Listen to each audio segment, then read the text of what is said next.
17-noyabr, 18-noyabr kunlari Markaziy Osiyo uloq ko'pkari markaziy maydoni bo'lmuş Zomunoqtosh maydonida Zomun Nayman elining farzandi Xudoyberdi bobo Suvonov o'g'illari Ikrom aka Suvonovning 2 kunlik chempionat katta ko'pkarisi belgilandi.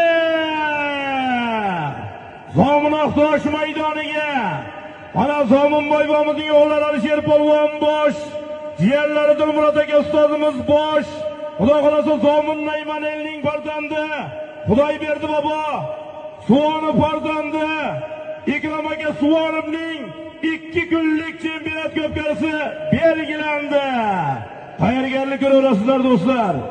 Tarixiy chempionat o'yini chog'ida bo'lasizlar xudo xolasa.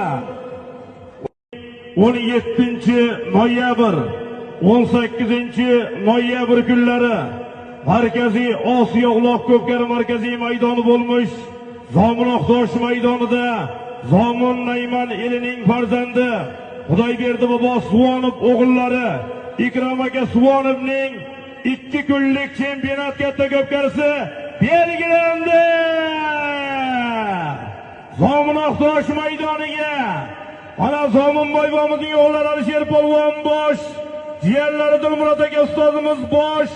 Xudo xolasa Zomun Nayman elining farzandi Xudoyberdi bobo Suvonov farzandi Ikrom aka Suvonovning 2 kunlik chempionat ko'pkarisi belgilandi. Tayyorgarlik ko'raverasizlar do'stlar. Tarixiy chempionat o'yini chog'ida bo'lasizlar xudo xolasa.